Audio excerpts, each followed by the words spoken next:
Hello there, and welcome to the I Never Knew podcast, also known as Inc. This show dives into the life experiences of people who have been through it all and have come through the other side stronger, better, and triumphant. Each story is raw, authentic, and, at times, heartbreaking. One thing joins it all together: the fact that the stories can help the listener learn and grow. Hosted by life coach Maureen, she sits down each episode with a new guest who will empower the listener to set out on their self-discovery journey and start to heal. Now you'll be joined by Maureen and her special guest. Please enjoy the show.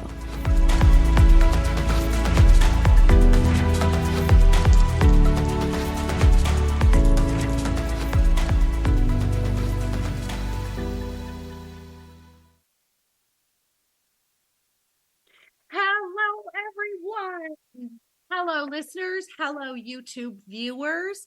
I am thrilled you all are here today because we're doing something fun and unique and special. We're doing a parenting panel today, and I have literally 5 of the most beautiful mamas on the planet here today with their wisdom and their humor and their beautiful selves, because mamas and women make the world run, and I stand by it. So I'm so happy that you're here today. I am Maureen Scanlon. I am your host of I Never Knew, but my dog did podcast, or as most of you know me as Life Coach Maureen. Here at I Never Knew, we talk about resilience and triumph and overcoming and struggles that we all share. And it's a community of being there to support people, to say, there's something here for you. We've been there and you can do this too. And we're here for you. And I just got full body chills. Thank you, Spirit, for that, because that was complete validation. So what we're going to do is we're going to introduce you to all of the mamas. And what we did was we gathered a panel of mamas of children of all ages. And so this is going to be super fun, because nobody is going to be left out today, because you have a child, you have it of one of these mamas' age groups of their children. So we're going to start off with our infant mama, and our infant mama is Jordania Schultz, and she's going to tell you a little bit about her and what she's doing these days with her baby. Hi, this is Carter. She's almost 7 months. I'm a stay-at-home mom, first-time mom, and bye. She flies. The baby flies. And I'm pretty much just I don't go very many places anymore. I'm tired, but she makes me a very, very happy mama. So love it. Love it. Those first few months, boy, it's just life changing. You get this brand new identity, and we're going to talk more about that, Jordan. So thank you. Next, we have Miss Allie, and Allie is a toddler mama. So introduce yourself, Allie. Tell us what you do, what your day looks like with your children, and how old are they? So I have 3. I have my youngest son is 3, my middle daughter is 6, and my oldest daughter is 8. So I'm very busy. Oh. I work full-time. I'm a dental office manager. So it's just trying to find that work-life mom balance, which is usually work mom, no life. But it's amazing to watch them, all of their milestones and seeing just seeing each of them kind of grow into their own people, and you can kind of start seeing that already. My 3-year-old he might be the death of me. We'll see. Yeah, boys are definitely more physically needy than girls. And you are like me. You have 2 girls and a boy, right? Yes. And so the girls were very easy. They were very cautious growing up, and, they were kind of on their own, leery of things that might be not safe. And my son is like head first. And it's terrifying. I love it. I love it. I love it. And then we're going to go over to Jen. And when I reached out for guests to be on the podcast, and Jen came back and told me the spectrum of what she covers, I almost fell over and needed a nap just from hearing. So Jen has an elementary school, a junior high, a high school, and a college. So tell us what your day looks like as well, and how your ages of your children are. My daughter is 23. She doesn't live at home anymore. But it doesn't stop her from coming over here, doing her laundry, sleeping on my couch, getting all the advice, all of them, Mom, this happened, going to rescue her, flat tire, the whole 9 yards. Then a 14-year-old boy is in freshman. My 13-year-old is in 7th grade. He's in special needs. Yes, he's on the spectrum. And I have a 9-year-old, he will be 10 this month, who is in 4th grade and never stops. Like Allie, like head first all the way, all the time. So 3 boys and 1 girl. Woof. Yeah. Wow. Yeah. Active. And you work. On top of that, you work. Just part-time. I was a stay-at-home mom for 10 years and then went back to work full-time. And I did that for almost 4 years. It got to be a little too much to handle. I was working weekends. I never saw my husband. It was too much. But I was doing retail and a little different than working, if a Monday through Friday thing. So now I'm just doing a restaurant part-time, allows me to pay for my car payment and my car insurance. And I don't have to worry about it. And, yeah. So it's easier. Yeah, and let me clarify. Everybody here works. What I meant was outside of the home. So being a stay-at-home mom, you have a full-time job that is way more exhausting than getting a paycheck outside the home, because I know. So next we're going to move on to Davida. And Davida, tell us the age range you cover, because I think Davida and I are similar in the grandchildren and older children as well. So tell us the ages of your grandchildren and your children. So yes, the spectrum is wide, everybody. My name is Davida. My friends call me PE, so you can too. I am an older mom of a teenage daughter. Most of her friends' moms can be my kids, but we're not going to go there right now, okay, everybody? So I'm a Gen X teenage mom, but my oldest daughter is 30. She has 2 of my grandsons who are 6 and 10 months old. I'm a full-time grandma during the day. I own a restaurant group. I'm a real estate broker, and I'm also a media personality. So I do a spectrum of stuff in my non-spare time. I have a son who is 23, and he is a professional music guy that lives in LA full time, and he's pretty world famous. So I'm known as D-Bang's mom. Yeah, I don't have identity around him. And then my teenage daughter is 16. She's an older sophomore in high school right now. She just made junior varsity softball for never playing softball in her life. She made the team, so yay us. So I'll be covering our teenage spectrum, and I got some experience in that area. So thank you, Maureen, for having me a part of the panel. I was like, just pick a category, girl. I'll speak to it. Right? Teenagers are my favorite. I'm with you. I can fill in any gaps, because I cover everything from the 7-month-old to a 34-year-old. So Dawn is going to cover the adult children today. Dawn, tell us about you. Tell us about your motherhood journey, and how old are your daughters? My daughters are at an age where they're like, Mom, could you please stop telling people our age? So my name's Dawn. I'm an author and a speaker and a life coach, but my favorite title of anything is mom. And my daughters are 33, 34. She'll be 34 in April, my oldest, and then my youngest is 32. And I was a stay-at-home mom. It was the best job I could have ever had. And I loved it so much. And and I loved all the stages. I loved the baby stage. I loved the toddler stage, the grade school age. Teenagers, yeah, that was a little bit more challenging. And now, having adult children is just a beautiful thing, because they're my friends. Yeah. And a little fun fact about Dawn, guys, is she is a huge advocate, and she supports children in Africa. And so her motherhood extends to not only her daughters, but she now is building a community center for children in Africa. And she'll tell us a little more about that. But I mean, I think we're all mothers at heart, and it never stops. Like, we want a mother. I don't care how old our children are. And a little about me. So I have 4 grandchildren, 7 months, 10, 11, and 16. My 16-year-old grandson is living with me, Davida, wink, wink. So yeah, older, teen mom here, and it's a whole different experience.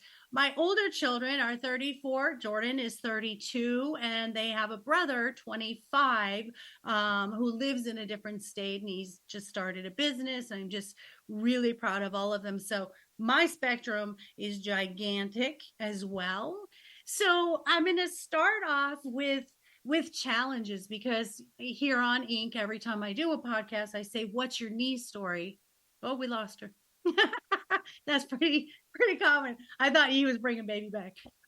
So we start with a knee story, and your knee story is different between parenting, I think, and your own personal, but I think it's really relative to the moments in parenting where you question, oh my gosh, am I doing this right? Am I a good mom? Like, do I know what I'm doing? Are people judging me? I think that's a big thing. So Jordan, tell us what has changed in your opinion of motherhood from before you had the baby to now, and what is the biggest struggle that you have at this time with an infant? I'm not sure that my opinion has changed much. I mean, I think with today's social media, you do get to see it's really open about the mom struggles and how much work it is and everything like that. I mean, definitely now I don't roll my eyes at posts that are like, oh my gosh, it goes by so fast, because now I get it. Whereas before I was like, shut up, they're 6 months.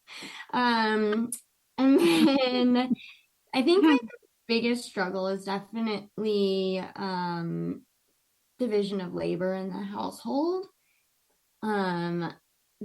It's just difficult because, I mean, she's 7 months old, so it's going to be like this for a while, but my daughter's so mom oriented, and I don't get a break. She won't go to bed for my husband at night. And so I'm the one doing all the wakings and on top of being with her all day. So that's a really big struggle, but.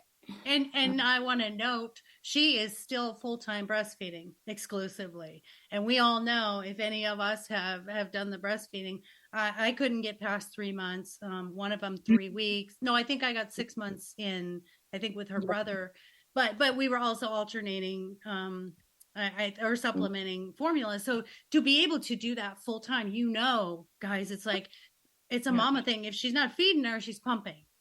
So has that been something that's been a struggle, Jordan? I don't know. I think me and Carter both like it. It's so easy for us. And we enjoy the bonding of it. So kind of, not really, because I always have bottles if someone does want to feed her. I guess the only thing is she expects it, and she is a breast baby, and so she's obsessed. And so at night, if he's trying to console her and she just won't be consoled, she'll literally look at the door for me, and I'll walk in, and I'll sit down, pull my shirt up, and she just starts giggling and does this excited So,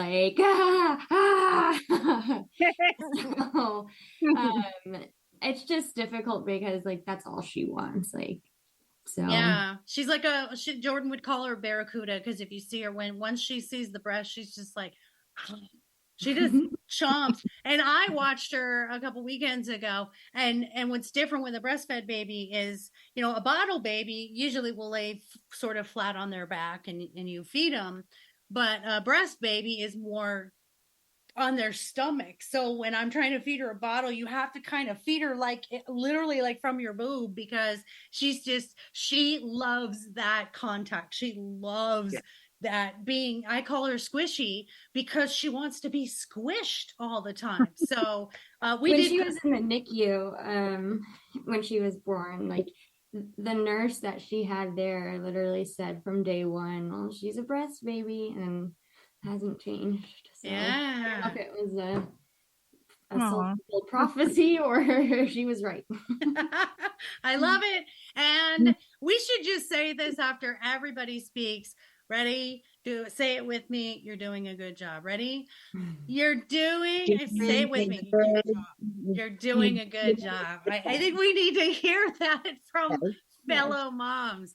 All right, Miss Allie, man, you're a busy mom because not only do you have your toddler, you also have your school age. And so running after them, getting them taken care of. Tell us what your struggles are with three, because I think multiple children adds a different element of struggles. So tell us what's going on with you. What's your struggles?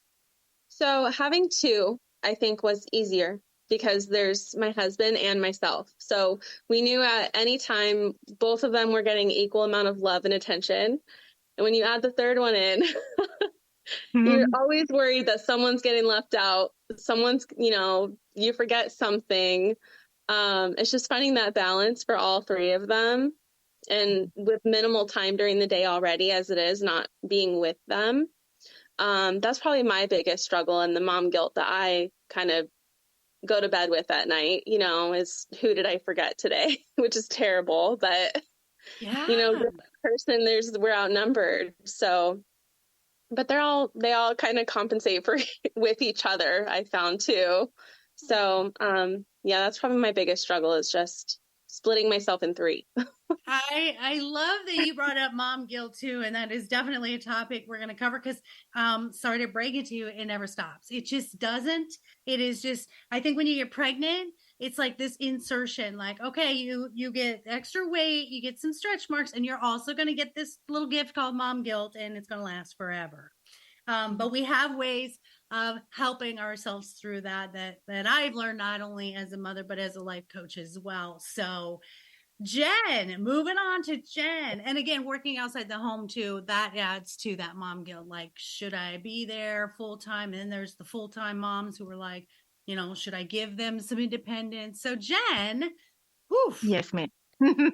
I don't know how you breathe during the day. So tell us what your day looks like and a special needs on top of that. I know I'm neurospicy with some autism, and ADHD. So I know that's a tough one. So tell us what your struggles are. Just trying to remember everything. I feel like I forget half of everything, or I always forget something, and like Allie said, like the mom guilt is very real. It is because there's always, I don't know. I wake up at 5:30, wake up the kids at 6, wake up the middle one at 7 because I have to take the small one to the bus, or the small one, Grayson, the 10-year-old, almost 10, to the bus. And then I come back and wake up Ezra, who's my middle autism or autistic child. I can't even talk anymore today. And then he waits for his bus. I wake up the oldest. It's kind of like the whole entire morning. And on days that I work, it's like, okay, let's go. Because he doesn't want to walk to school, the oldest. And it's just, and when I come home, it's get him off the bus. Okay, y'all get in the showers, do this, And it's like 9:30, 9:45. I'm like, okay, I can sit down. Wait, nope, I'm just going to go to bed. Wow. Like, where did the day go? Because by the time you get everybody home and dinner made and everybody fed, you're like, did you take a shower? Okay, fine. Take a shower in the morning. I don't care anymore. Like I have laundry on my couch. I just keep putting it on the couch in the other living room. Nobody sees that one. It's probably going to take me a couple of hours to fold it all. Like, I just don't care. I'm tired this week. There was, all of the storms and everything. Made it difficult this week. So this past week too. So you have like shifts. You have these shifts like get one up and out, get one up and out. It's like an assembly line. I mean, for you, that's literally. What it feels like. Yeah. My husband, he's been traveling back and forth to San Antonio all week. Most of the time when he goes to San Antonio for work, he stays there. So then I'm like a single mom with 3, sometimes 4 kids if the oldest wants to come over. Some days are harder than others, but my 14-year-old is the one giving me the most trouble. He's a freshman. He's not doing very well in school. He is in band and doing amazing with band.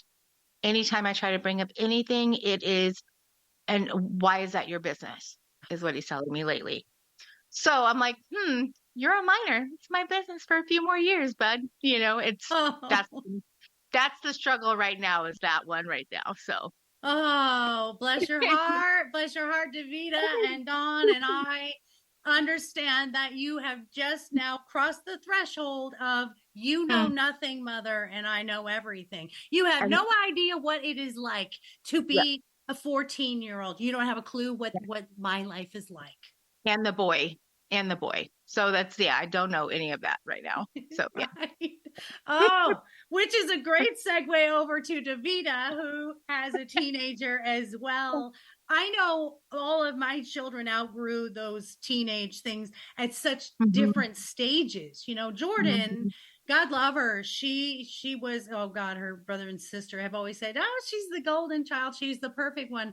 But Jordan really was the easiest one, where her sister was definitely a challenge and difficult, and then her brother difficult in a different way. So Davida, tell us your experience with teenagers, and also tell us, you know, you told us about, you know, how you have your grandchild for full time, but let's talk about the teenagers for you. How has that been? I'm gonna stay in the teenage lane, because that's a deep, long, fast lane of broken down cars and flat tires, and it's a lot in this lane. So I've been a single mom since my daughter was 10.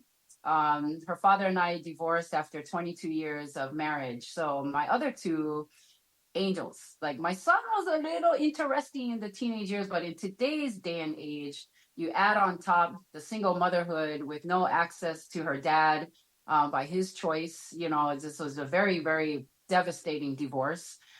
So since she was 10 to now, she's 16, she'll be 17 in November. It's been very challenging. And I will say the biggest challenge that I had was confronting my own childhood traumas while creating my daughter's childhood traumas. Yes. So, you know, I gotta confront my trauma, then I give in her trauma, then we're gonna just be trauma. It's like, oh my God. So then she's a daughter, so she's a girl too. So as I committed to, I was shattered in a million pieces after my divorce, and it was his choice. So it's very, very difficult to be a person and then still have to be her mom. And then kids aren't deaf, dumb, or blind. So when she was 10, that's the coming of age, right? This is the whole middle school into high school, this is where it comes. Rubber meets the road right here. And we got slammed in the middle of this interesting season just with her parents. So as someone who grew up with parents who are from the silent generation, you know, the access to emotional healing and, you know, mental health and all this kind of stuff, I mean, it just didn't exist from growing up. So I had to confront my own emotional traumas, heal and put myself back together while doing that for her. So one of the things I learned was that it was okay to be broken with her. And then to lead the charge was to show her how to put ourselves back together. So I can tell you, teenagers are freaking annoying. So everything's annoying about them. Everything is funny, and I don't think it's funny. TikTok sucks. I don't get it. Like, I don't understand, you know, so it's teenagery, the language. Even when my other kids were teenagers, I hate being around teenagers. They're annoying.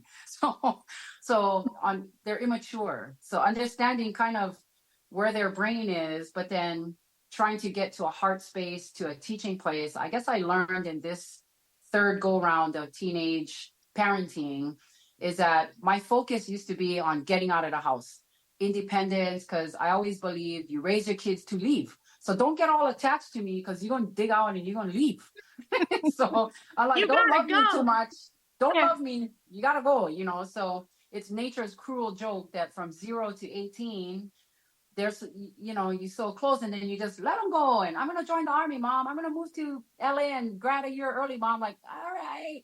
So you have to train them to leave. So now I'm learning to prepare her emotionally, teach her what it means to be a woman, to be a wife, and then to be someone who can earn a living. I'm also teaching her that no need fly the nest at 18.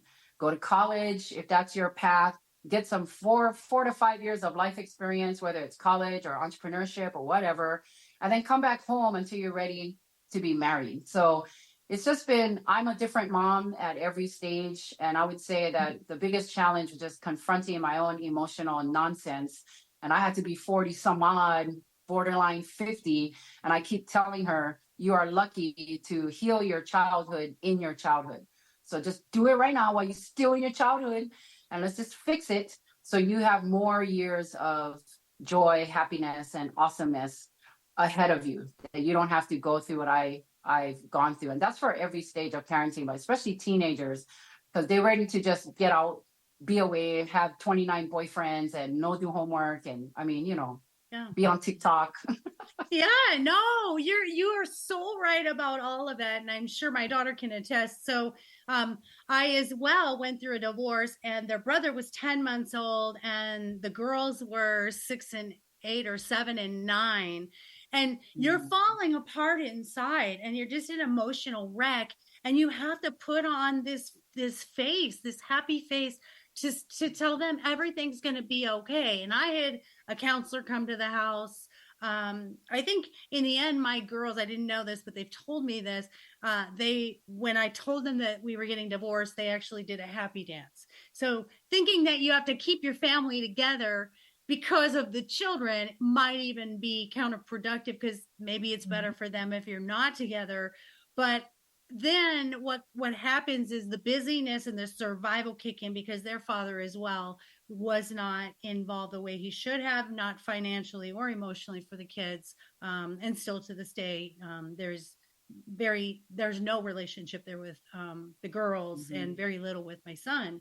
So, but I remember those moments and the guilt over feeling like, did I do it okay? Did I show them how to handle emotions? Was I strong enough? The one thing that I do know that Jordan and I have spoke on is, so parents out there who are going through a divorce, and it is a very common thing now. And Jordan, I want you to speak on this. Is the one thing that I vowed to do was to be honest at the level that they could accept it. Is this is what's going on. We don't have a lot of money. We are having a hard time. Your dad I didn't speak ill of him, but I told them the truth. I wasn't lying. Oh, he's going to come. He loves you. I would say, I don't know what your dad is doing. So Jordan, tell me what you think of how that all went down with us. Yeah, I mean, you were always very open. I think in some ways it did make me grow up a little faster, because I mean, I kind of had to in that situation, and having an infant brother too while going through a divorce. Like, I think I was more focused on him too. And so yeah, like, I think looking back, like the honesty is very well intentioned, but it did make me have to grow up a little quicker. Yeah. And I'm sorry for that. Well, I will say that, and I'll end it here, but there's a difference between authenticity and honesty.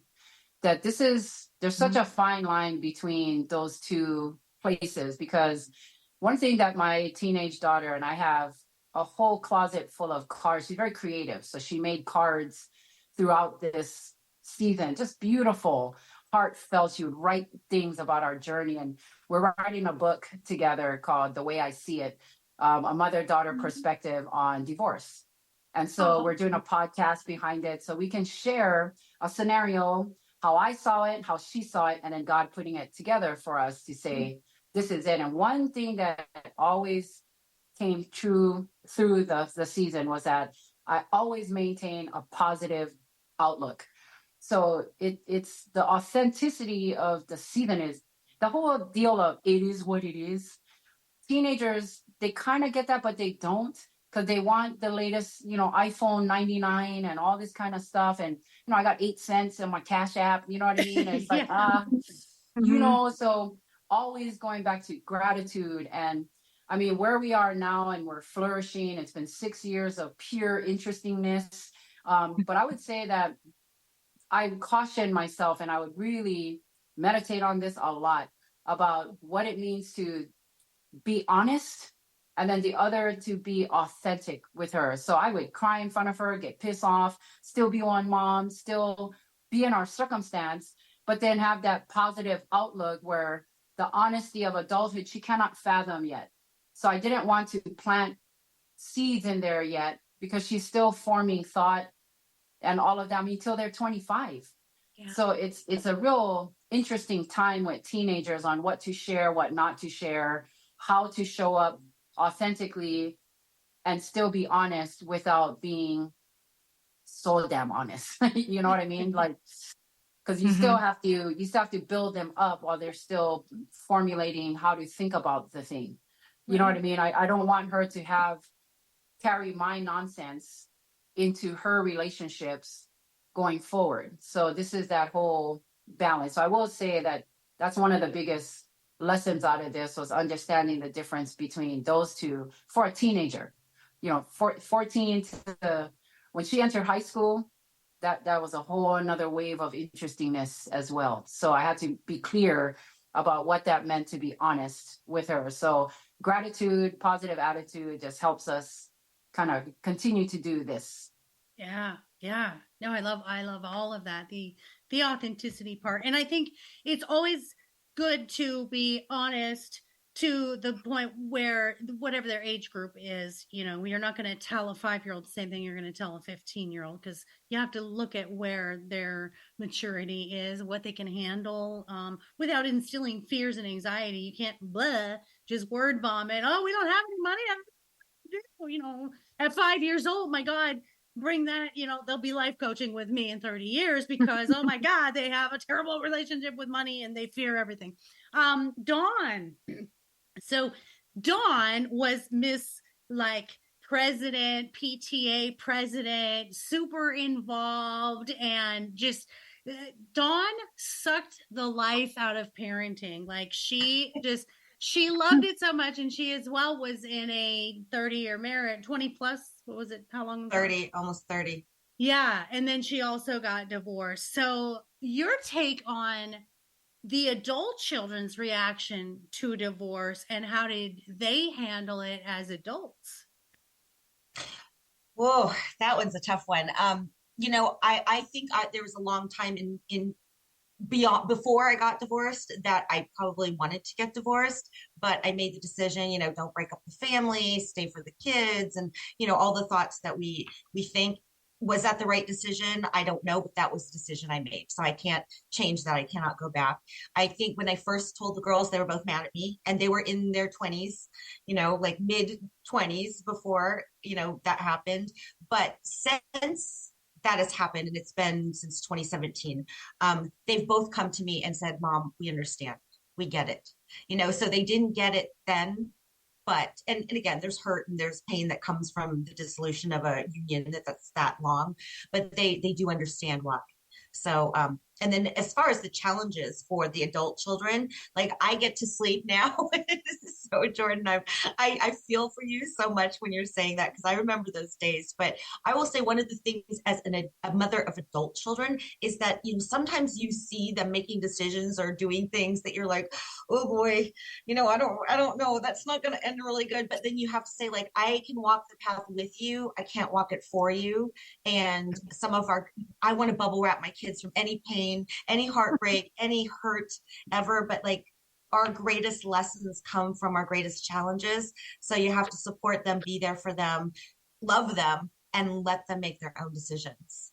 I love that so much. And I think I learned from her sister, Jordan's older sister, put the pillow down before she landed. Don't let her feel what I felt. Don't let her experience any pain. And I completely robbed her of so many things that she should have fallen. She should have fallen and learned how to get back up.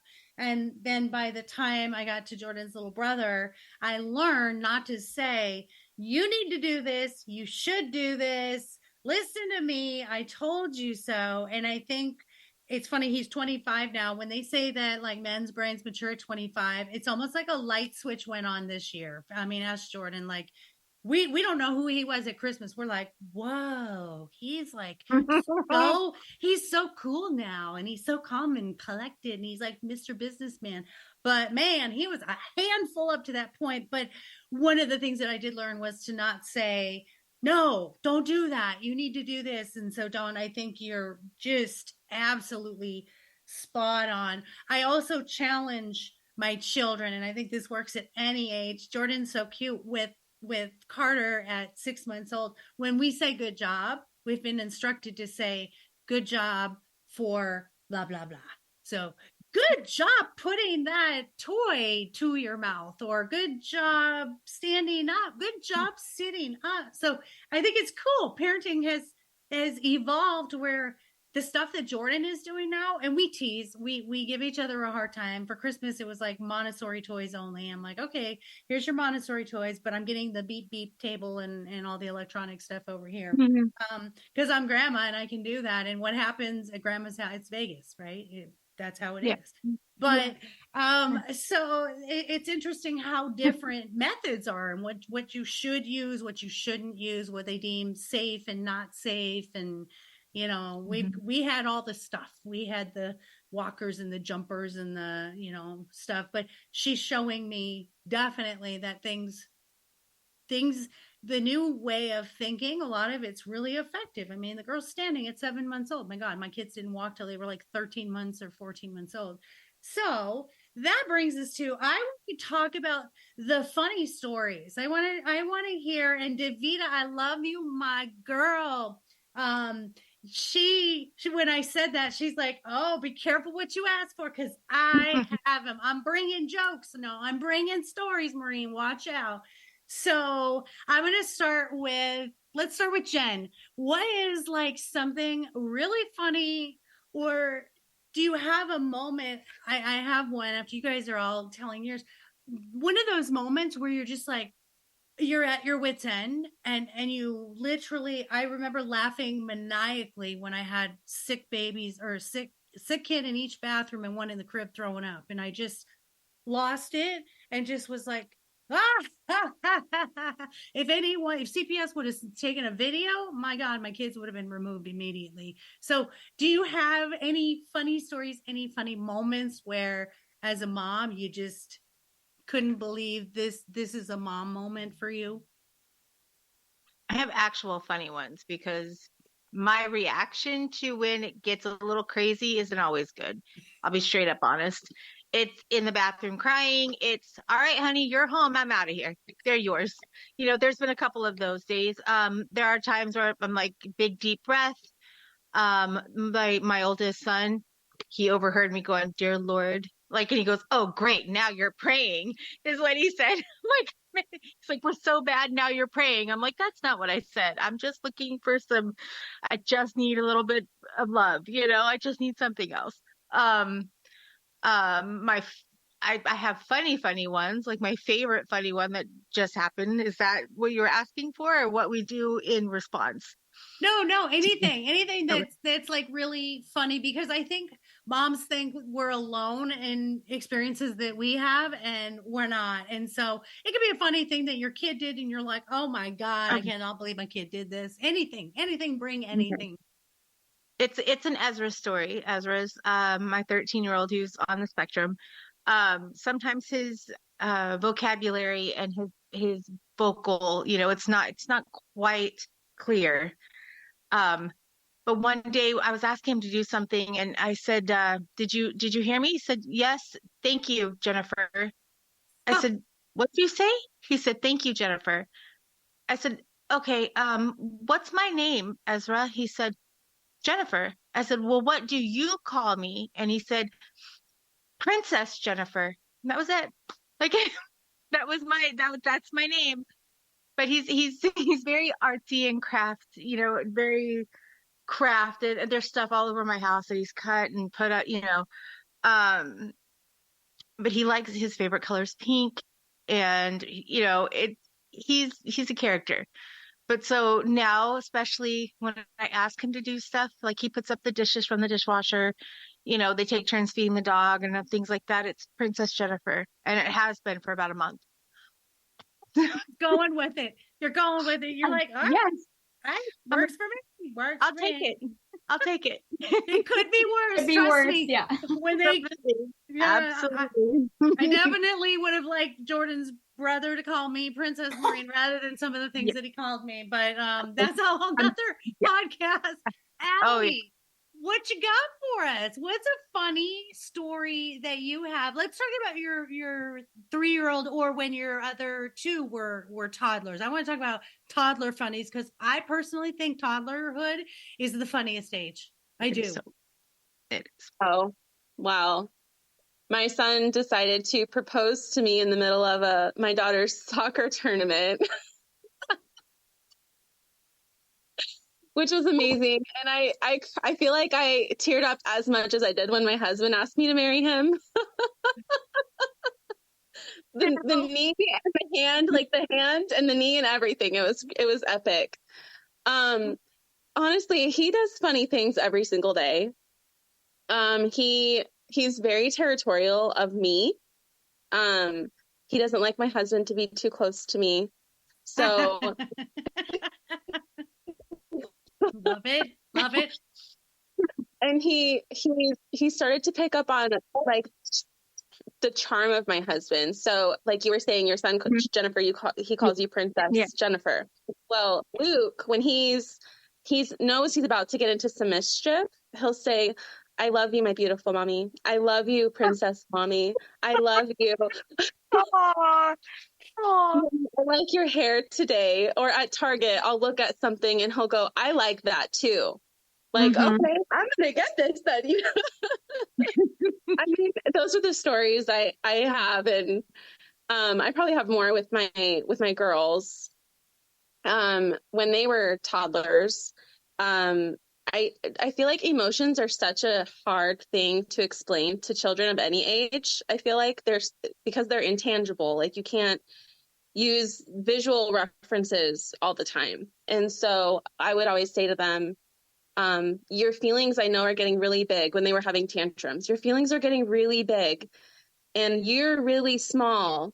So how can I help you make your feelings and your emotions smaller with you? Well, one day I was having a moment of like, I'm overstimulated, I'm overtouched, I'm overtalked to, I'm over it. And my middle daughter, "Mommy, are your feelings getting too big for you?" Yes. Yes, they are. Yes, they are. Do you need time? Yes, I need time. Oh my God. See, it always comes back. There's nothing you can say to your children that is not going to come back in your face. We still use it though. So it works. It works. I just love it. Okay. All right. Jordan, did you have any funny stories so far in your 7 months of motherhood? I mean, just like learning her little personality, like being out with another baby that's 3 months apart and having Carter just eat her face, and the other baby being like, consent. And, it's just so funny seeing how she's hilarious to me, but I'm biased too.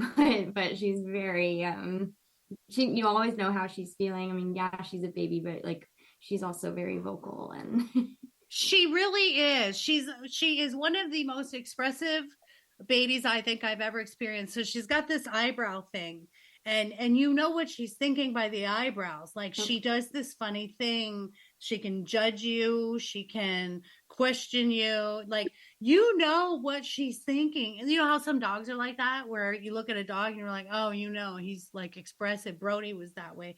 But she's very eyebrow expressive. So it's very unique, unless I just didn't pay attention to you kids. I mean, I'm so observant of that. So that is a good one. The personality starts coming out at this age, and I love it. She's learning to be silly. When you feed her, she spits it all out all over you, and she knows she's doing it. She knows she's doing it because we laugh, and she's very reactive.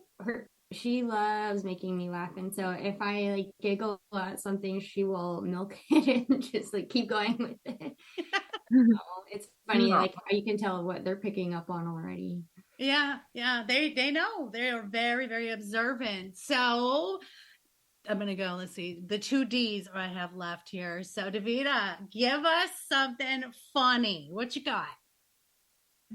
Okay, we're gonna keep this PG because I saw another kid just entered the room. So, we're gonna keep this TikTok worthy. So so in this whole season of I call it my freedom season, when my ex set me free. Money was a little far and few between, right? So me and my daughter, I worked at a restaurant too, Jennifer. So tips, was like, yes, whatever tips we would make went into a pot and we could splurge and go to like Burger King or something. Yep. So in this season, we've moved from, living with this family, living with this friend. I mean, it's been a challenge financially, just kind of finding home base. So the tip money, we're living in Charlotte at the time. So my daughter, okay, so remember I said about gratitude, right? So ain't nobody eating steaks all day. We eat ramen 7 days a week, 2 meals out of the 3, and the third meal is questionable. Okay, it's alternating 2 meals one day, 3 meals the next day. It was like that. Okay, so we accumulate all this money, the tip money. I had maybe like $15. So I'm like, oh my God, so excited. I got $15, get to go to Burger King because that's her favorite place. So I usually let her get, whatever she liked, right? So we order everything and the lady says, whatever the total is. We're cracking up about Sunday with school. So we get to the window and it was like 15.29 or something like that. And I was like, damn. So we're looking at each other because we want what we ordered. So like, oh, we can find 29 cents in a car someplace. So, and my car hadn't been cleaned in like years. Okay, so I'm talking to the lady. Miley's trying to scramble. We're cracking up because we're like, this is our life. We need 29 cents just so we can have our Burger King, right? So we're digging around in the car, like, okay, we can find the 29 cents. So she finds a nickel and then 3 pennies and then a dime. So the lady is literally freaking cracking up in the window at us because poverty is real. But we had a good countenance about it, right? She ended up paying for our whole meal. The lady let us go forward, right? So we cracking up because we can't breathe. Because we're like, for real, our life is hinging on 11 more cents or whatever it was. We were dying laughing. And when the lady waved it, instantly we start crying. So now at the next minute, I'm like, God really loves us. I should have said soap with the $15. So, whatever we needed. So it's kind of like this. Our emotions are like this, right? So the fact that, the whole season been like really hilarious, which is why we're writing the book, because nobody gonna believe the stories, right? Yeah. But this was symbolic of we laughing because it's freaking hilarious and we're poor, but then are we poor? Because then now our $15 became $30 because we got the food and like it's just this ebb and flow of blessings and nonsense. And then really, when I used to write 5-figure checks just for clothes for my older daughter, like you go from feast to famine to to feast to famine to feast to famine to famine feast, famine. Yeah. So we just was cracking up. So I love that story because it's the total attitude of us too, right? Because we knew we was going to find. So then we pull off to the window, gonna crack you up even more. We had 75 cents, 3/4 in the little ashtray that we didn't think could open. So the money was in there the whole time, but we was trying to look, in the car, but was inside of the ashtray. So we had the money. I said, love look it. at God providing. Look at the fish and loaves turning into $30, and now we get 3/4. So it's just so. It's that sometimes you just need the best life. Yeah, those small it's things. The best life. And people don't understand it. And you, like me, laughing maniacally in the middle of the hallway with 3 kids puking, and one of me. It's it's a show of character and resilience where you're just like, what else can I do? I'm not going to kill myself. I'm not going to run away from this situation. Well, we just both started bawling, like, because we're so bawling. You're gonna pay for this. Like, why are you gonna do that? Like, we have the money. Like, for real. Like, we're not playing games. Like, for real. we would give it to you if we had the money. So we started just bawling at the blessing. So just a roller coaster. It was just symbolic of the ups and downs and how quick the thing changed. But I think the good lesson, like I said, like you got to manage your emotions. We cannot live by our emotions. And I know we all girls and everything, and emotions like rule our life, but it doesn't have to rule our life. Like we can have it and then, deal with it and then make logical kind of decisions. So it was just hilarious. I get so much stories like that, man. Oh my God. Yeah. So, yeah. And it makes Good you times. it makes you a giver too. Like I'm such a Yes. giver when I see Me too. anybody who needs anything, because Yep. I know the feeling and I don't want anybody to struggle, Yes. and I'm going to pay that forward. I'm going to Me too. pay that drive-through bill for someone behind me. Yes. And Yes. I think anyone who has gone through a struggle ends up paying it forward more than anyone who hasn't been through struggle, because you just have that empathy. So Yes. Dawn, what Thank have you. you got? What's your funny story? Well, my girls and I have told this story together, so it would be, I know it's not going to embarrass them. They're about 3 and 4. My girls are 16 months old. I mean, 16 months apart, right? And so one day I was cooking, I was making dinner, we got home from gymnastics. I don't know exactly what the day was, but the rush about like getting dinner ready, getting them in the bath, getting homework, whatever done, so they could get to bed at bedtime. And so I'm trying to get dinner ready. They're in there fighting about, I don't even know what. And I'm like, okay, you sit on that couch and you sit on that couch and you guys are going to stay there until I'm done with dinner. And so Taylor, my oldest, always pushing the envelope to this day still. But she's like, what if I have to go to the bathroom? I'm like, you do not have to go to the bathroom and you guys are going to sit there. So she gangs up with her sister and they both decide to pee on the couch. Now, I learned that when I found out, I was just like, I had to walk back into the other room and just be like, this is my life right now. But I learned to never get into between their fights, because they would just turn it around and then I would become the person that they were mad at. And then a year ago, I have this dog, Toby. He's a puppy and he is very, very magnetically attached to me. And so when I leave, he has little fits. And so he went through this period where he would go potty on the couch when I would go out to dinner or something like that. And so when I told my oldest daughter this story, she goes, I did not teach him that. Instant defense, because you're going to blame me. That's what it was. Oh my God. I love it. And I love all the kids. The kids are here and I know they're getting antsy. I'm going to tell you my story and then we're going to go around and we're going to go. You have to go? It's nap time and she's okay. Really quick, stay with me, hang with me. We have one more thing. Oh, she is getting cranky. Oh my goodness. Anyway, real quick story. My son, who is ADHD, he would had a really particular palate. Like he was not the kid that wanted McDonald's chicken nuggets. Like he would eat sardines. He loved broccoli. Like he had the weirdest palate. And so to reward him, I'd say, for your birthday dinner, what do you want? Anywhere you want to go. Where do you want to go eat?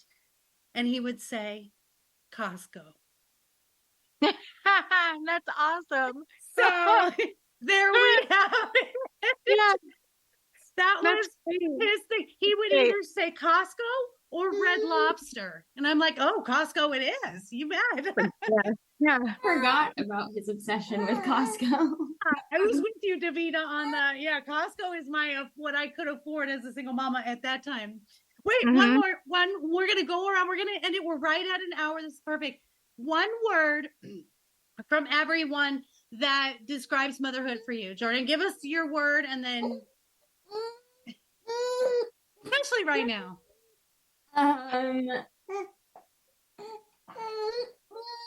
A word? Oh my gosh. I don't know. There's so many words that come.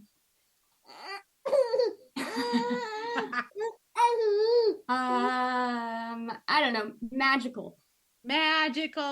I love magical. And here Allie's got all her kids right there with her. I love it. This timing is great. Allie, what's one word you would use to describe motherhood? I think even like hindsight, also just joy. It's just such a joy to be a mom. I love it so much. Yes, I love it. Jen, you're a joy, Luke. You are such a joy. I could completely see why she chose that word. Jen, what's your one word to describe motherhood? I'm just going to go with adventure because it seems to change every single day. Like it's just, you don't ever know what you're going to get. Yeah. So adventure. I completely agree. I love it. And it's the fun of it because there's no dress rehearsal for being a mom, for being a parent. You got to go for it. And whatever happens. You do the best that you can. There's no practice run. Davida, one word from you on what it is motherhood. I think it's evolutionary. I think you continually are growing and morphing and evolving, and your kids change and then you change and then everybody evolves and everybody changes. So it's evolutionary. I love it. Oh, I love that too. I love it. Gosh, you guys are I have full body chills. You guys are magical. Dawn, what's your one word for motherhood? Love. Love. Yes. Yeah. Love. Oh my gosh. Yes. Beautiful. I'm going with fulfillment.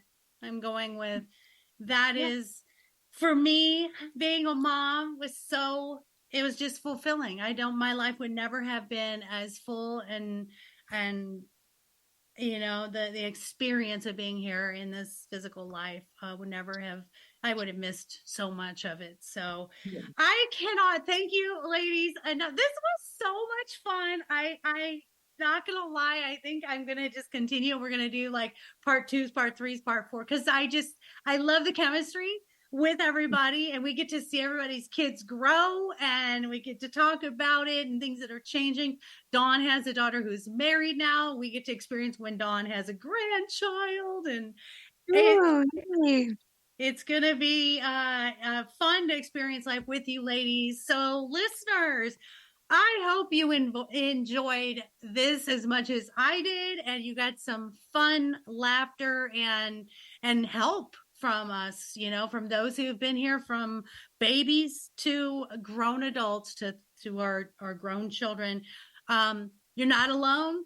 The struggle is real. The joy is real, and you're doing it right. You're doing it right. You're doing it well. And please do not doubt yourself and do not judge yourself, because you're doing a fan-freaking-tastic job. So I love you all for listening. Thank you. Any comments? Please go to lifecoachmaureen.com in our contact section. Comments for any of my guests, feel free to reach out to me and I will get the message to them. And other than that, my books, my coaching, my doggy boutique, all that fun stuff, all out there. Thank you, ladies, and I hope you have a fantastic day. Big, big, big love and hugs to you all. So good. Thank you. Maureen. Everybody. Aloha, you guys. Aloha.